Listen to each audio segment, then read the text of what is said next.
Yo, what up? It's Benjamin D'Souza here, back with another classic.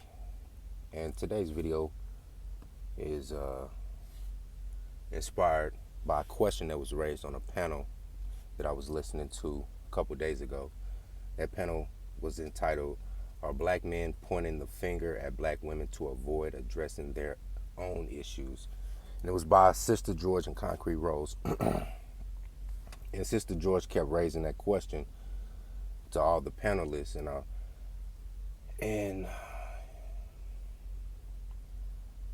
I didn't get a chance to answer that, so here's my formal answer to that in the form of this video, which is top 5 defects of black men. Now, I've also heard from some of the hoteppers, the hoteppies throughout the black manosphere that black men have the same problems with non-black women that they do with black women. Well, hopefully in this video there will be some edification so you can identify one of these defects within yourself so that you can shore up that front. All right, starting at number 5, a fear of being the bad guy. You know, there's a saying, heavy is the head that wears the crown, you know, and I'm working towards my royalty-minded presentation that I'm going to bring to you guys. But when you're a king, an emperor, a general, or a CEO, sometimes you have to make hard decisions, man. You have to make hard decisions. It's the best decision. It may not be the decision that you want, but it's the decision that's best for the bottom line, your empire, or your troop. You get what I'm saying? And a lot of black men have a fear of that, man. A lot of black women say, damn, man, you know, if I don't do this, you know, I'm scared to act this way. Or I'm scared to do this because if I act this way and if I do this, then I won't be socially accepted. And all the perks and quote unquote accoutrements that comes with being socially accepted within the black community. Next point. The next point of a fear of being the bad guy is you need to learn to be content with not pleasing people. Black man, we're not put here to be people pleasers, man. We're here to conquer. You understand? At least I am. I don't know about you, but I am. Number 4, I'm going from a list from 5 down to 1. So number 4, not ambitious enough. A lot of black men are too content to drop anchor too soon. And I get it, me being a black man in this country, going through the same day-to-day struggles and issues, I get it, I understand. We have to fight, claw, and scrape for every inch that we get. So I can somewhat empathize and understand when a brother accumulates enough inches to make a foot and he just drops anchor right there. I get that, man. You know, brother said, brother like, damn, I got a cool little job. My bills is paid, you feel me? I got a cool little spot to stay. I got a cool ride. I have enough money to subsidize a few hobbies of mine or whatever and enough disposable income that I can splurge on my shorty and shit. You feel me? Got a cool little girl. She got a cute face, little pleated cow body. You feel me? So I'm cool there. That's how a lot of brothers think, man. They just content, man. They don't want to get the extra yard, man. It's kind of like in football, right?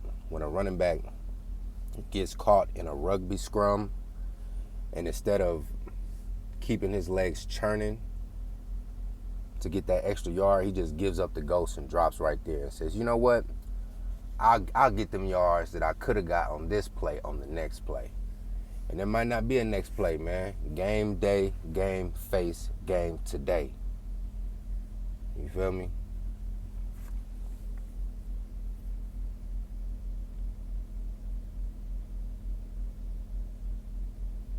Because I'm going to tell you now,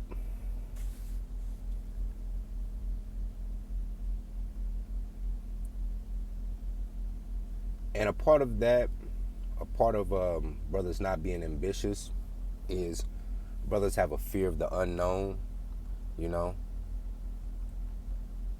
and they don't want to put themselves in uncomfortable positions. You know, brothers want to know what they're getting into, and they want to be comfortable while doing it. And in the 33 strategies of war, there's something called putting yourself on death ground. You know, you put yourself in an adverse situation, and that will motivate you and give you enough drive to keep pushing. Like this general, he used to make his troops fight uphill, so they would have to fight harder, or he would make them fight with their backs against a river or a mountain or something, to where they couldn't escape. They had no chance. It was either fight like hell or die right there on the battlefield. You know what I'm saying? And I kind of took this approach. Well, I did take this approach by going into the unknown and put myself on death ground when I dropped out of my junior year in college. And I had dropped out the middle semester of my junior year in college. I had like $1,000 in savings. Quit my job, applied to go to this school so I can get my CDLs and start driving trucks. Hopped on a Greyhound, went to a completely different part of the country that I ain't never been before, with just $1,000 to my name. Mind you, this is a little segue, but while I was on the Greyhound bus on my way to this place, the Greyhound, like, we stopped for a restroom break. The Greyhound bus left me, bruh, in this little po-dank ass town in the middle of nowhere. All my luggage and shit on board. All I had was my cell phone, headphones, wallet, and about $60 in my fucking pocket, bruh. That's all I had. My little $1,000. I was so broke going through college and shit, man. My bank accounts had went dormant. Like, I wasn't even using bank accounts and shit like that. So I had my $1,000 in cash on the bus. Had to take that last little $60, get a little, Podank fucking hotel. Shout out to the Bear Valley Lodge, man, in Craig, Colorado. Shout out to them, man. If y'all ever go through Craig, Colorado, man, go to the Bear Valley Lodge, man, and holla at Anton, man. Cool German dude who owns the place. But anyway, man, that was me. Because I essentially said, man, it's all or nothing, man. You feel me? Shout out to my favorite rapper, Lloyd Banks. It's all or nothing. I'm going in. I'm putting myself on death ground. And I'm going to fight like hell to get up out of here. But a lot of black men, excuse me. But a lot of black men, they just don't want to do that. They want to be too comfortable. All right, number 3. Puts pussy on a pedestal. Far too often, black men measure their success by the access of pussy they have. You know what I'm saying? I remember this was excuse me. This was a while back. A buddy of mine, we were arguing. Well, we weren't arguing. We were just talking jive and shit. We were just playing video games and shit, talking jive on the headsets and shit. And I was whooping this motherfucker ass, man. He gonna tell me, man, so what? I get pussy, nigga. I said, what? What does that have to do with anything, man? What does that have to do with me running up the score on you right now, man? Check the scoreboard, nigga. What does you getting pussy got to do with this? I'm like, nigga, I get pussy too. I get money, I get bitches. What it do? Fuck you talking about, man? That's like a badge of honor, man. Niggas think they just gonna pin fucking how much pussy they get to their motherfucking chest like a goddamn colonel or something in the army and just walk around. Like, nigga, you can't, that pussy is not a spendable resource, bro. You know, pussy is only as good as the last time you got it. Basically, like I had some sexy ass bitches with some bomb ass pussy over the course of my life. I'm not messing with them chicks right now. So what do it matter me bragging on it? What do it matter about me bragging on, I hit this super bad chick 7-8 years ago who has the bombest of pussy. Like, what does that even matter? Like, I'm not fucking her now. This bitch is married to some other nigga living 3 states away. What the fuck? You feel me? So I don't know. And another problem with putting pussy on a pedestal, man, is that a lot of brothers will be cutthroat to get it, man.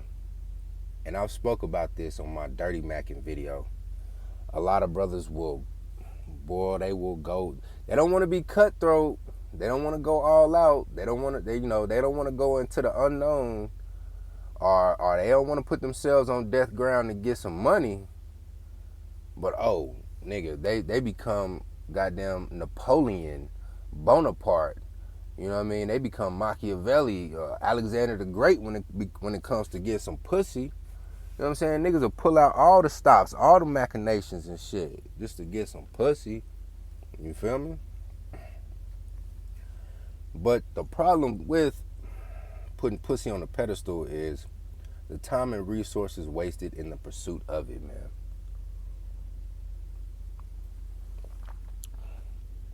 Like I've always taught you guys, man, your time is the most important resource that you have in your life, man.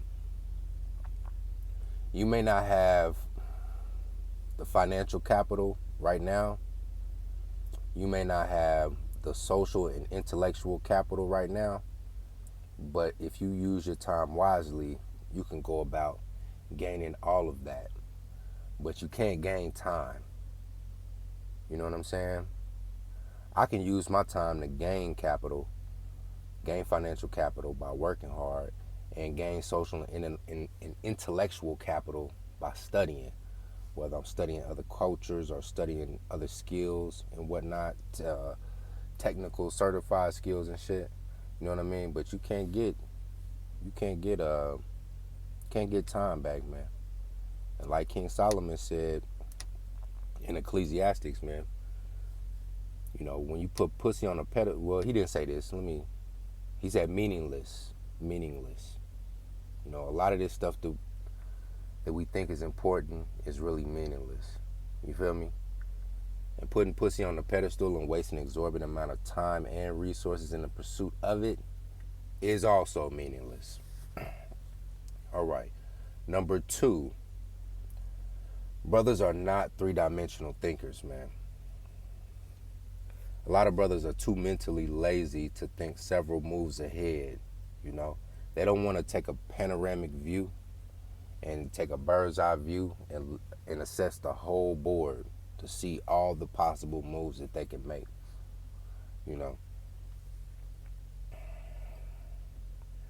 A lot of brothers don't meditate on things. They just take a surface level approach. And brothers, listen to me. If you got any day ones like this, and the way that you can really identify if someone is not a 3-dimensional thinker is if every time an in-depth topic is broached, they never have any input on an in-depth conversation, or they always try to say, man, that shit, man, it ain't even that deep, man. It ain't even that deep, man. See, you thinking too deep into it, man. See, that's his insecurity showing that he knows that he's not a 3-dimensional thinker. You know what I mean? And you kind of want to quarantine those people off in your life, man. I got a couple day ones just like that. We'll be talking, me and one of my homies will be talking about something in depth. Not even talking to this nigga. He just so happened to be listening to the conversation. But just the mere fact of him listening to this conversation is making him feel some type of way. He'll interject himself and say, man, I don't know about all that, but shit, nigga, the Patriots just traded for such and such. Like, what the fuck does that have to do with what we talking about, nigga? We don't give a fuck about what that raggedy ass punk ass team is doing. You feel me? Me and the guy right here trying to build on something. You feel me? So be mindful, man. Be mindful. Be mindful of the people who say, man, it ain't even that deep. Cause yes, nigga, it is that deep. Your ass just can't swim in the deep end. You feel me? And if your ass can't swim, you bound to drizzle. You feel me? Shit. Simple and plain. Up. But the number one of the top 5 defects of black men is self-awareness or the lack thereof. Listen, man. To be self-aware is to put things in a proper perspective. To put things in a proper perspective and give an honest assessment to yourself and everybody else around you. You know, do not idolize another man, you know, because when you idolize another man and you put this man up on a pedestal to a point where he's a god in your mind, you know what I'm saying? And when inevitably that man lets you down in some capacity, because he's not a god, he's just a man. So when he lets you down in some capacity, it really crushes you. You know what I'm saying?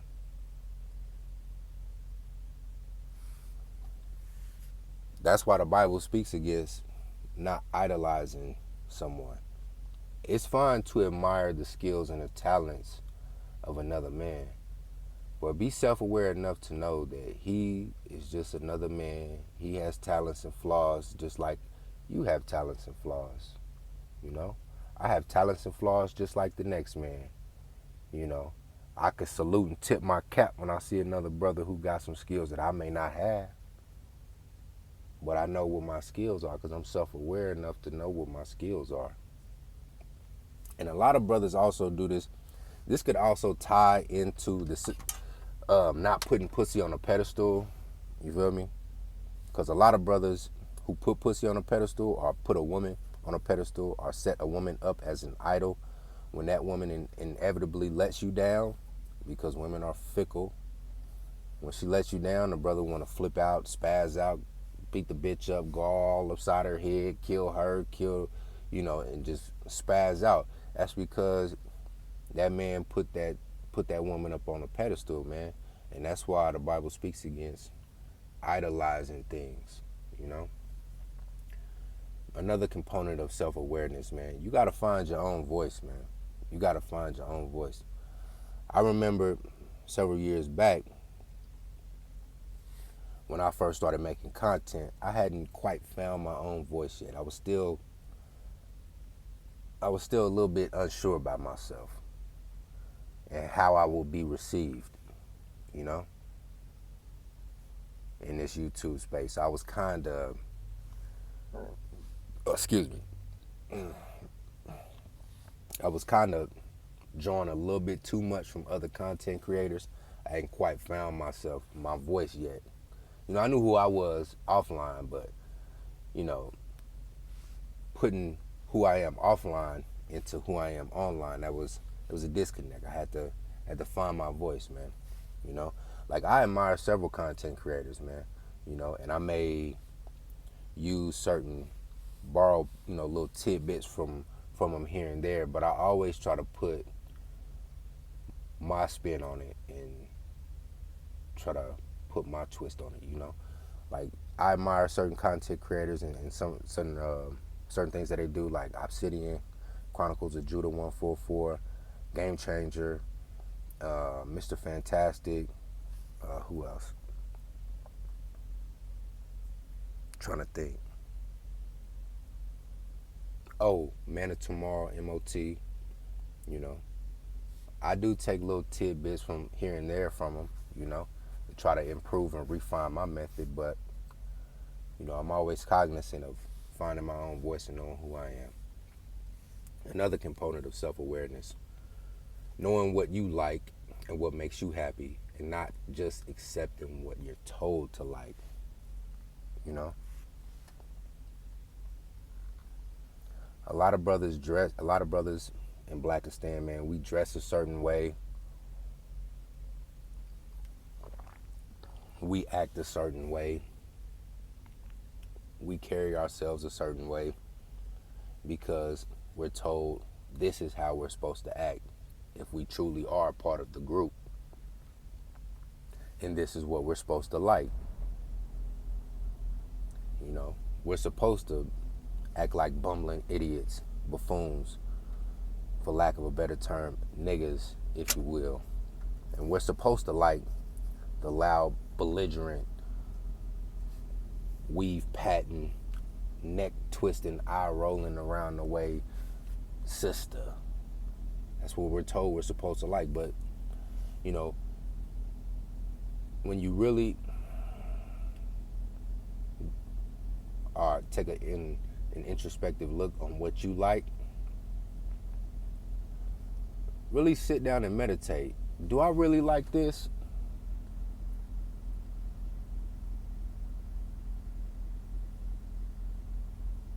Or am I just following the crowd to be accepted? You know? Another part of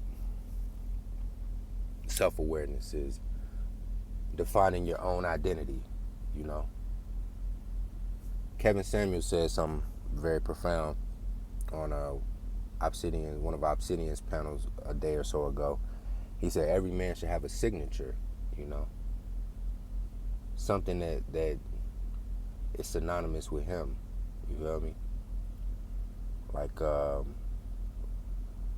got a buddy of mine. This man wore a do-rag every day, all day, for years. When we talked about do-rags, that was his signature, was the do-rag. Swear to God. That was his signature. And you know, some brothers like Obsidian have a cane or whatever, like that's their signature, you know. Some brothers, the signature is that they may wear boots or something, you know what I mean? Or they may act a certain way, or, you know, they may laugh a certain way, you know what I mean? Kind of like Tommy off of Martin, how he had that funny ass laugh.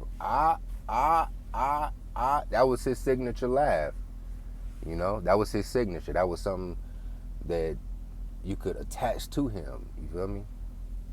So, you know, brothers need to really reflect on what is your identity, what are your signifiers, you know. Like certain brothers may, you may identify them by their favorite color because they're always wearing it. You feel me? My favorite color is teal, you know. So I'll either wear a variation of that, whether it's navy blue, royal blue, hunter green, or, you know, a lighter version of green, or a mixture of both, and wear teal. You know, I'm identified as teal. I got a buddy where all he wears is red. He likes red. You feel me? So, you know. And also, a component of being self-aware is self-reflect and scrutinize all the information and advice through the lens of your moral compass. You know? That means you need to have some sort of religious or spiritual foundation. And everything you get should filter through that. You know what I'm saying? Like for me, it's the Bible. That's where I derive my moral compass from. Believe it or not. So all the information, so I get my moral compass from the Bible. I get my moral compass, my wisdom, and whatnot from the Bible. All of the information that I get, I put it through that filter. You know? And lastly, this is the benefits of being self-aware. Self-awareness breeds confidence in oneself, which will allow you to not settle for a bad deal because you know your worth, value, and abilities. So those are the top 5 defects of the black man. Starting from the top, number 5, a fear of being the bad guy. You know, because you need people like me. You're never gonna see another bad guy like this again, man. Number 4, not being ambitious enough. Number 3, putting pussy on a pedestal. Number 2, not a 3-dimensional thinker. And number 1, a lack of self-awareness. So brothers, assess your life. Give an honest assessment of yourself. Are you lacking? Are you deficient in one of these 5 areas? Or does one of these 5 deficiencies affect you in some manner? If they do, shore that shit up, man. Tighten it up. Gird up your loins like a man. But that's all I got. Peace.